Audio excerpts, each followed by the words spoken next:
Good morning, Vikings. Today is Thursday, November 19th, day 2 in your schedule, and we are in White Week. I've always wanted to say that. Wow, you're a natural. You should read the announcements over the intercom in the morning. I should. Anyway, we're back with another spine-tingling episode of VTV.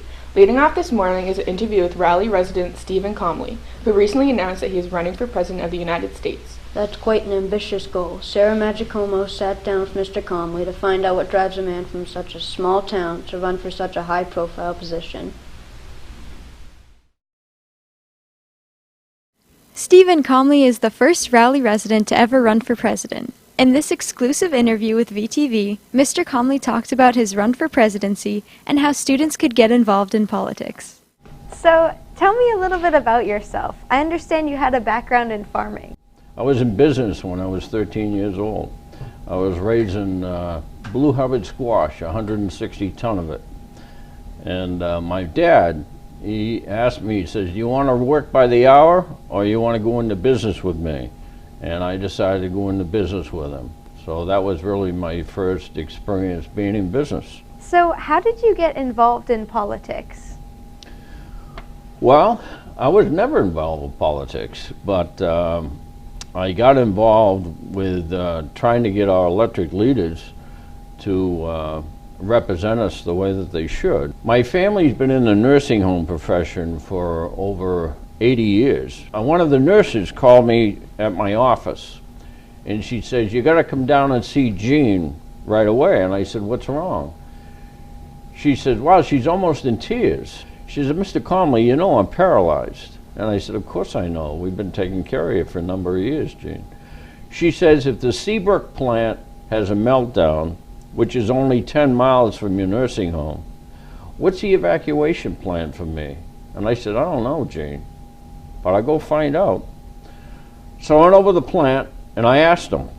And they said, we don't have an evacuation for her. And I said, well, you can't open the plant then until you got an evacuation for everybody. And they snickered at me.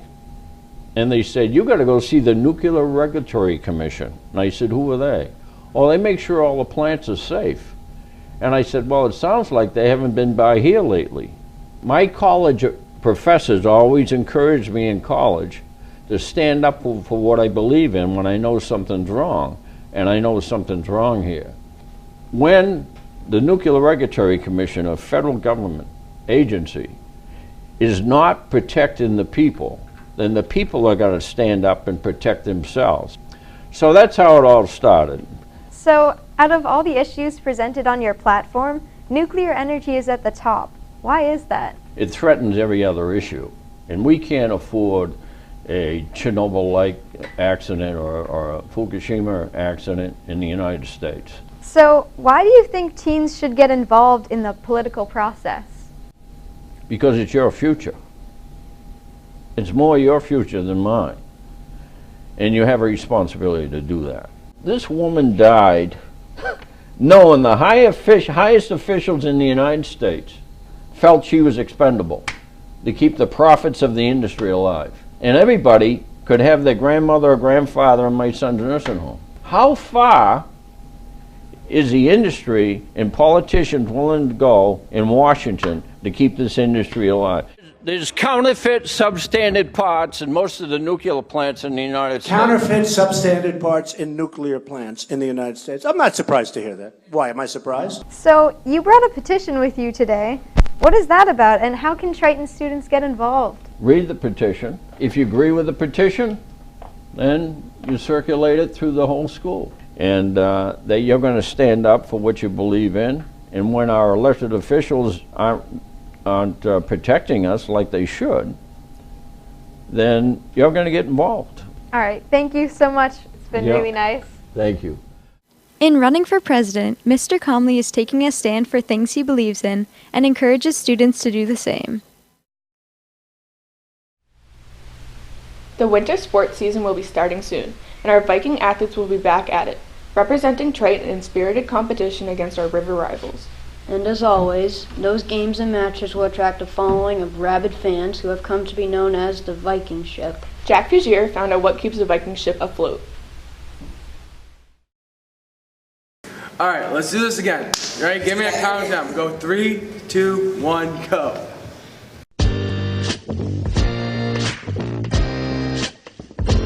So do you think the football team is influenced by the fans?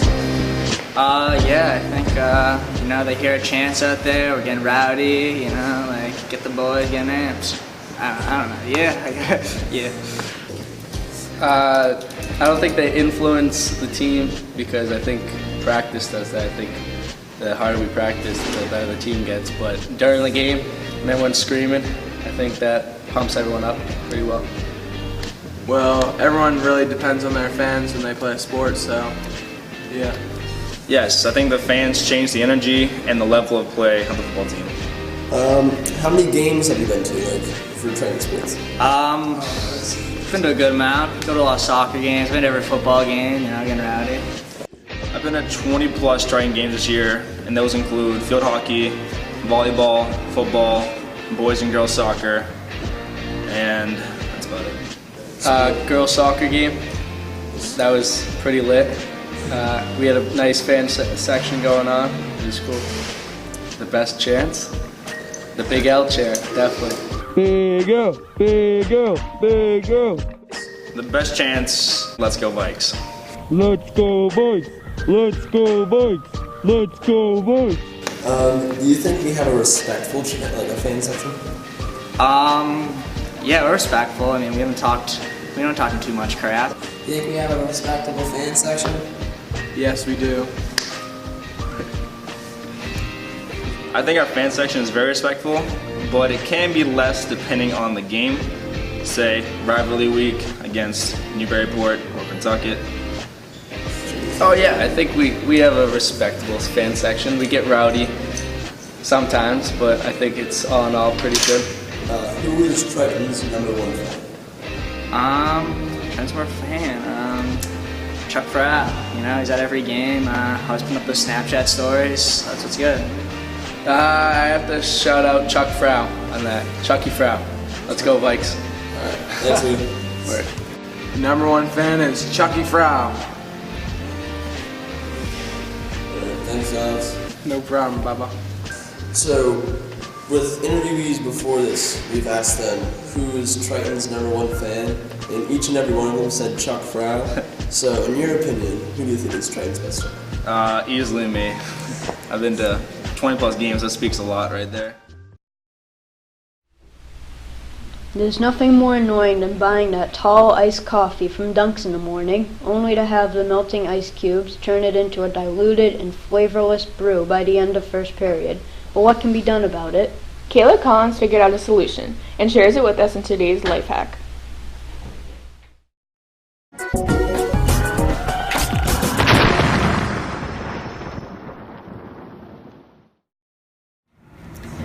Are you sick of having watery iced coffee like this one? Here's a life hack to solve this problem.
One of our goals at VTV this year is to get a sense from the Triton community about what we believe regarding some of life's biggest questions. Parker Castle starts off the series by asking if you think we're the only intelligent life in the universe. Here's what you said.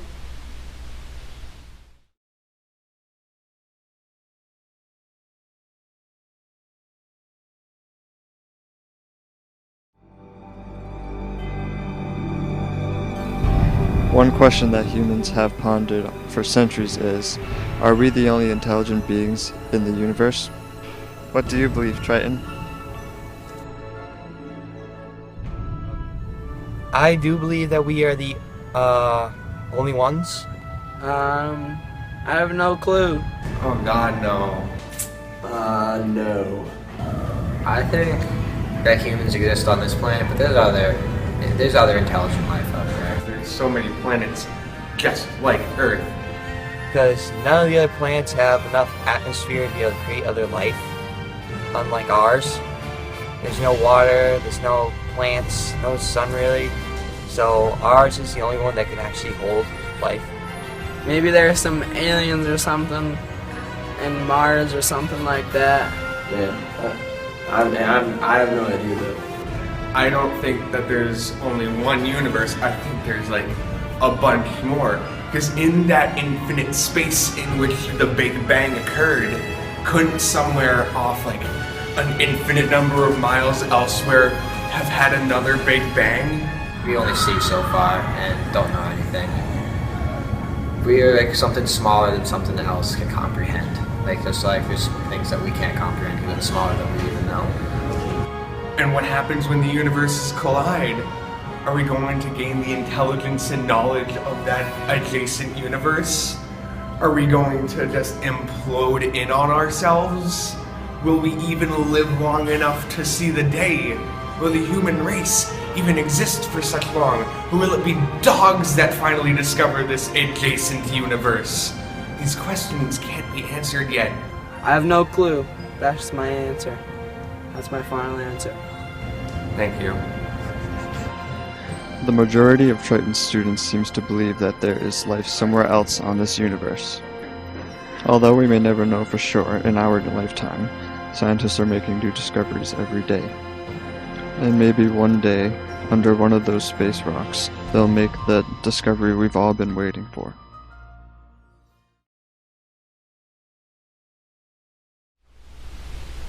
Thanks for taking the time out of your busy day to watch this episode of VTV. For Zoe, I'm Dylan. See you next week. If you mess me up on my best one, today is Thursday, November 19th, day 2 on your... I was going to say day 2 on your Viking. Jack Fugier found out... Oh my god. This thing is disgusting. And as always, those games and matches will attract the following of rabid fans makes me think they're like oozing from the mouth. Alright, but I'm putting it on like this if that's alright with you. Aren't I number 2? How lucky you. To a diluted and flavorless brew.